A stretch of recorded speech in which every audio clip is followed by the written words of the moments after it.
Have you ever wondered how one small coffee shop became a place millions of people visit every day? How did a simple cup of coffee turn into something that brings people together all over the world?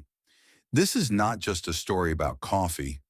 This is a story about dreams, about friendship, about never giving up. So sit back, relax, and let me take you on a journey. A journey that begins with one small store, one rainy city, and a dream that changed the world. This is the story of Starbucks. Chapter 1. The beginning of Starbucks. Once upon a time, there was a city called Seattle in the United States. It was the year 1971.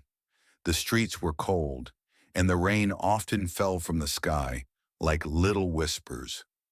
People were busy with life, but in one small corner of this big city, something magical was about to begin. It started not with a big plan, not with a big company, but with a dream. A simple dream shared by three friends. Their names were Jerry Baldwin, Zev Siegel, and Gordon Bowker. They were not rich. They were not famous. They were just normal people who loved coffee. Not the kind of coffee you find in a fast shop. They loved rich, deep, fresh coffee, the kind that tells a story with every sip. And so they opened a little store called Starbucks. It was named after a character in a famous book, Moby Dick. The name felt strong, like the sea, like adventure. But this first Starbucks did not sell coffee drinks. No lattes, no cappuccinos. Just coffee beans, machines, and tools to make your own coffee at home. People would walk into that store, smell the fresh, roasted beans, and feel like they were somewhere special. It wasn't just a store. It was a place full of dreams. At the beginning, Starbucks was small. Just one store, one dream, one city. But inside that dream, something was growing. Something that would soon change the world. Many people walk past that first Starbucks store every day. Most never noticed it, but one day a man walked in who would change everything. His name was Howard Schultz. He didn't know it then, but he was about to give wings to Starbucks. He saw the shop, he saw the coffee, and he saw something more. A chance to create a new kind of place. A place where people could sit, relax, talk, and enjoy their coffee. A place that felt like home. That was the beginning of a story, not just about coffee, but about heart, about connection, about chasing a dream with everything you have. So now let's walk together through this story of Starbucks. Let's see how one small idea became a world of coffee, kindness, and courage. Let's go back to where it all began, with one little shop, one rainy street, and a dream that tasted just like hope. Chapter 2. The Man with a Big Dream. The year was 1981. The world was busy. People rushed through their lives, barely stopping to notice the little things. But on one quiet day, a man named Howard Schultz walked past a small Starbucks store in Seattle. He stopped. Something pulled him inside. Maybe it was the smell of the fresh coffee beans, or maybe it was something deeper, something magical. Howard was not a rich man yet. He worked for a company that sold kitchen tools. But he had a heart full of dreams. He grew up in a poor family in Brooklyn, New York. His father worked hard, but never made much money. Howard remembered watching his parents struggle to pay the bills. He promised himself one thing. One day I will create something better, something that gives people respect, warmth, and hope. When Howard entered the Starbucks store, he felt something different. It wasn't just about coffee. It was about feeling welcome. It was about being part of something. His heart raced. His mind filled with ideas. Howard didn't just see a small coffee store. He saw a future, a dream, a place where people from all walks of life could come together and share a moment of peace over a cup of coffee. Howard couldn't stop thinking about Starbucks. He met the founders, Jerry, Zev, and Gordon. He talked to them about his ideas. He told them, Starbucks could be so much more. It could be a place where people stay, relax, and feel at home. At first, the founders were not sure. They loved their little store just the way it was. They didn't dream of cafes and sitting areas. They wanted to sell high-quality beans, not fancy drinks. But Howard's passion was too big to ignore. In 1982, Howard joined Starbucks as the director of retail operations and marketing. He was excited. He felt like he was stepping into his dream. But dreams don't always come easy. Howard had a new idea, inspired by a trip he took to Italy. In 1983, he traveled to Milan. And there, something magical happened again. Howard walked into the beautiful coffee bars of Italy and saw people laughing, talking, enjoying their time. Coffee shops weren't just shops. They were life, community, happiness. People didn't rush. They stayed. They connected. Howard's heart was full. He thought, this is what America needs. Not just coffee, but connection. Not just shops, but second homes. When he came back to America, he ran to the Starbucks founders, excited like a child with a new treasure. He told them about the Italian coffee bars. He explained how Starbucks could be more than just a place to buy beans. It could become a living room for the world. But the founders didn't agree. They were scared. Changing the store felt risky. Howard felt heartbroken. He had so much hope inside him, but no place to set it free. Sometimes in life, when one door closes, another door opens. Howard decided he could not give up. In 1985, he left Starbucks and started his own coffee company called Il Giornale. It was small, it was scary, but it was his dream, alive and breathing.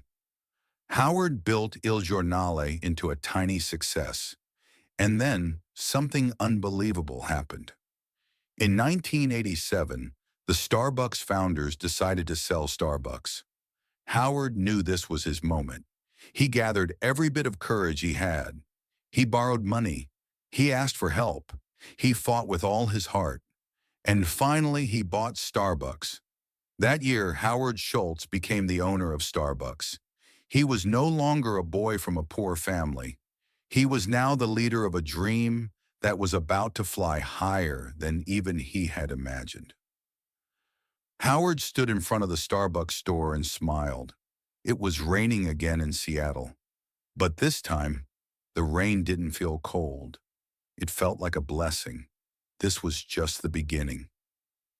A cup of coffee was about to change the world. And so was Howard Schultz. Chapter 3. The Growth of Starbucks. In 1987, Howard Schultz stood at the door of Starbucks with the keys in his hand and a heart full of dreams. The rain fell softly over Seattle, but Howard didn't mind. He smiled and whispered to himself, now, the real journey begins. Howard didn't want Starbucks to just be another coffee shop. He wanted it to be a feeling, a place where people could gather after school, after work, or even on a lonely day. A place that felt like home, even if you were far away from home. The first thing Howard did was change Starbucks from a small store into something much bigger. He opened more stores in Seattle. People loved it. They loved the smell of fresh coffee, the cozy chairs, the soft music playing in the background. They loved the way Starbucks made them feel important, even if they only bought one small cup of coffee. Howard believed that every customer was special. He taught his workers to smile, to say hello, to remember names. Starbucks was not just selling coffee anymore. Starbucks was selling happiness, connection, warmth. By 1989, Starbucks had grown to 46 stores. Howard was proud, but he didn't want to stop. He had a bigger dream. He wanted to take Starbucks beyond Seattle. He wanted to take it across the whole country and maybe one day across the whole world. But growing a company is hard. Howard faced many problems. Some people laughed at him. They said, "Why would anyone pay so much for a cup of coffee?" Others said, "Big cities already have their own coffee shops. You will fail." Every time Howard heard these words, he thought of his father. He thought of the hard life his family had lived. He thought of the promise he made to create something better. And he kept going. In 1992, something amazing happened. Starbucks became a public company. That means people could buy small pieces of Starbucks, called stocks. This helped Starbucks get even more money to grow. On the very first day of being a public company, Starbucks stocks went up by 70%. It was a clear sign. People believed in Howard's dream. Howard used the money wisely. He opened Starbucks stores in places like Chicago, New York, and California. Every new store had the same magic: warm lights, friendly smiles, and the smell of hope mixed with coffee. Young people started studying there. Friends met there. Some even fell in love there. By 1996, Starbucks had its first store outside the United States, in Tokyo, Japan. It was a huge moment. A little dream from a rainy Seattle street had crossed the ocean to another land. Howard said, "Starbucks is not about coffee, it's about human connection." That feeling, that moment you have when you sit with your coffee and feel that life is beautiful, that's what we sell. By the end of the 1990s, Starbucks had over 2,000 stores around the world. It was no longer just a company. It was a part of people's lives, a place full of memories, stories, and smiles. Howard Schultz had taken a dream and made it into something living and breathing. He had turned a simple cup of coffee into a hug for the whole world. But the journey of Starbucks was not finished yet. There were more challenges ahead, more dreams to chase, and the best parts of the story were still waiting to be written. Chapter 4. The Global Adventure of Starbucks. The sun was rising over a new century. It was the early 2000s, and Starbucks was no longer just a small dream from Seattle. It had become a symbol of hope, comfort, and warmth across the world. Howard Schultz had a new dream now. He wanted Starbucks to be everywhere, not just in big cities, but in small towns too. He wanted every person, no matter where they lived, to have a place where they could feel special. In 2000, Starbucks had more than 3,500 stores around the world. They were in Japan, in the United Kingdom, in Thailand, in Canada, and more. Every time a new store opened, it brought the same feeling: smiles, connection, and the smell of freshly brewed dreams. But growing so fast wasn't easy. Howard faced many hard questions. Could Starbucks stay special if there were thousands of stores? Would people still feel that magic? Would workers still smile and remember names? Howard knew he had to be careful. He decided that Starbucks would never be about rushing. It would be about care, about love, about community. He made a bold rule. Even if a Starbucks store opened in a faraway country, the coffee must still be made with the same love, the same care, and the same spirit. He trained workers not just to make coffee, but to make people feel seen, heard, and welcome. In 2003, Starbucks opened in Beijing, China. At first, people were unsure. In China, tea was more popular than coffee, but Starbucks didn't just sell coffee, it sold friendship. It sold a place where young people could sit together, laugh, study, and dream. Slowly, Starbucks became part of the culture. It wasn't forcing people to change. It was giving people a place to be themselves. In the same year, Howard wrote a book called Pour Your Heart Into It. He shared his story with the world. The story of a poor boy from Brooklyn who dared to dream big. He wanted every child, every young dreamer to believe that anything was possible if you worked hard and stayed kind. But even with all the success, Howard's heart was humble. He often said, "Success is not about how much money you make. It's about the difference you make in people's lives." By 2005, Starbucks had stores in more than 37 countries. The little coffee shop had become a big part of millions of people's everyday lives. It was not just about coffee anymore. It was about birthday parties. It was about studying for big exams. It was about first dates. It was about lonely days when a warm cup and a kind smile could save someone's heart. Starbucks had become a place where stories began, where friendships grew, and where dreams were born. But even as Starbucks flew higher than ever before, dark clouds were gathering. A big challenge was coming, a challenge that would test everything Howard had built. The next chapter would not be easy, but true dreams are never easy, and Howard Schultz was ready to fight for the heart of Starbucks. Chapter 5. The Big Challenge. Everything seemed perfect. Starbucks stores were shining on every corner.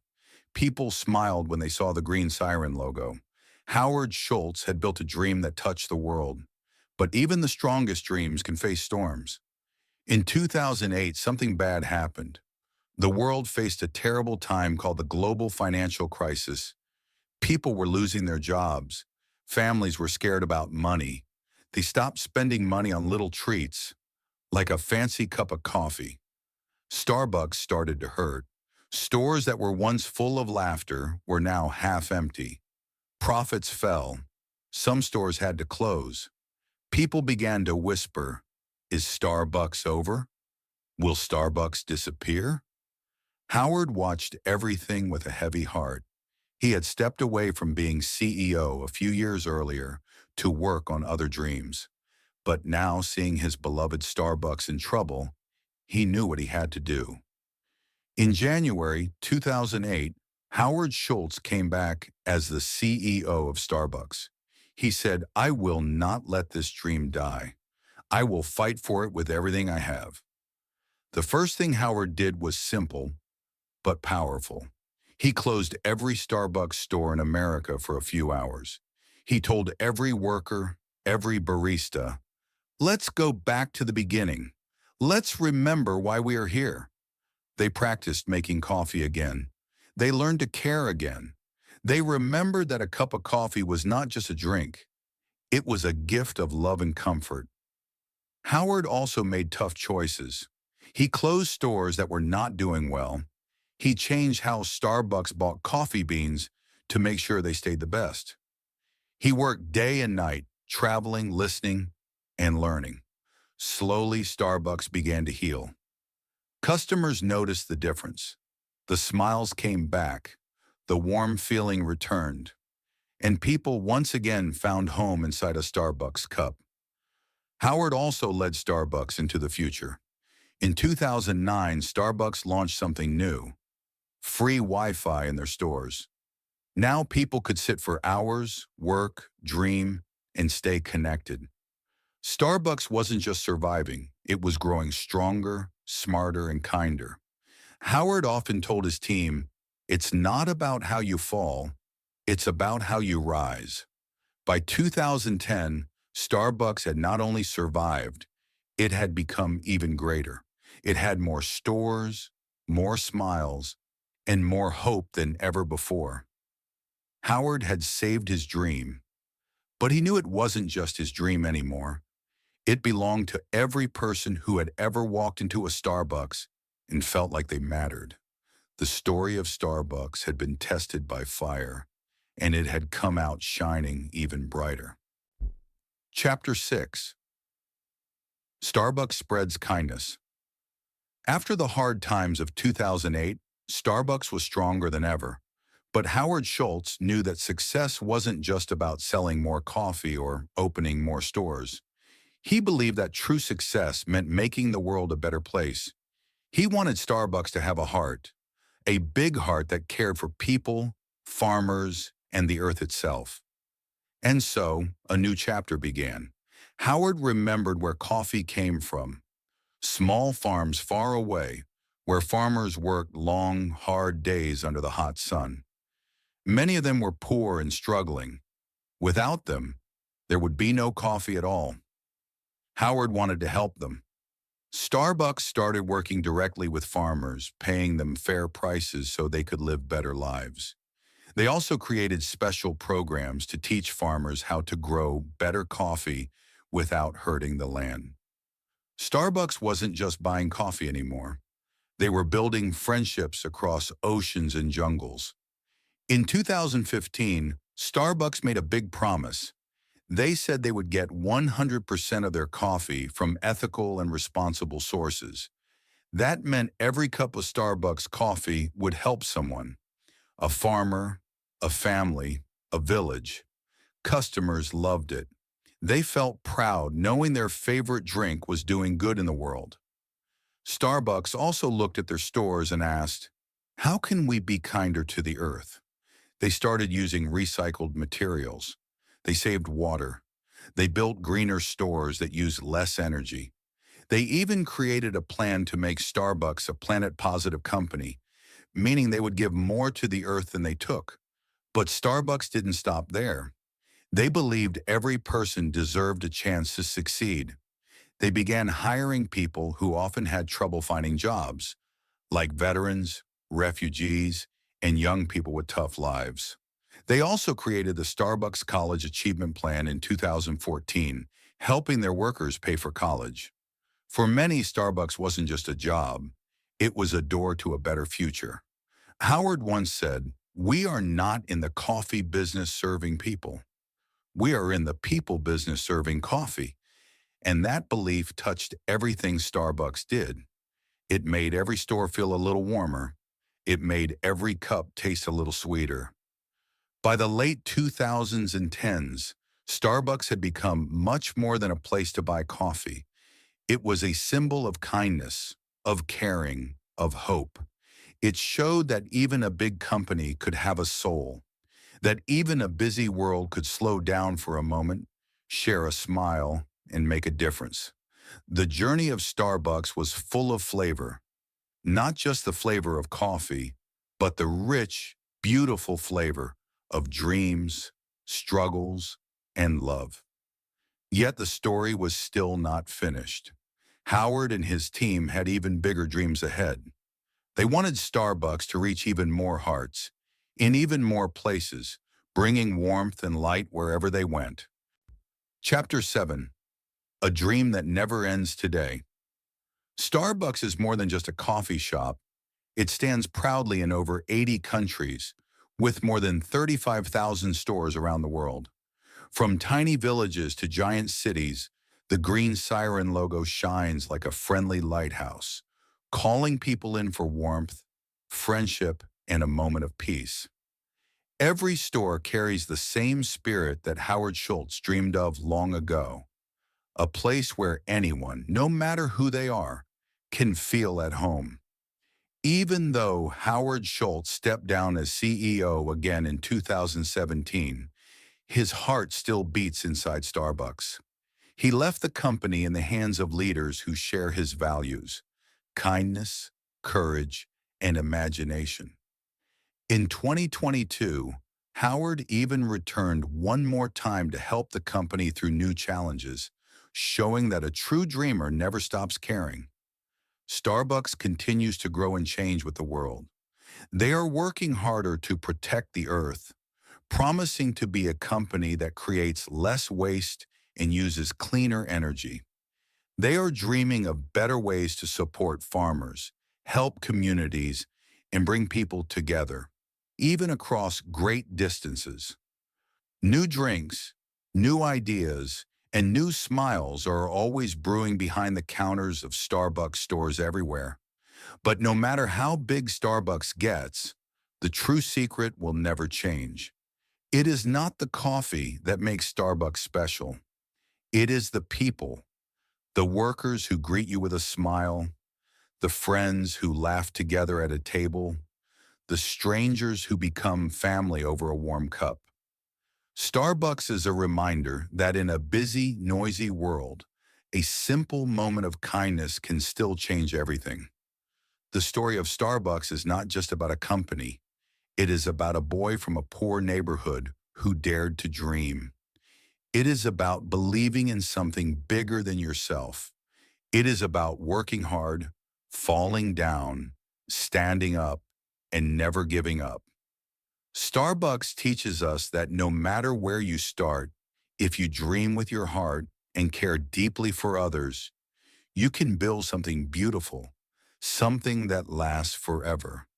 And maybe as you sit with your own dreams, holding a warm cup in your hands, you will remember this story.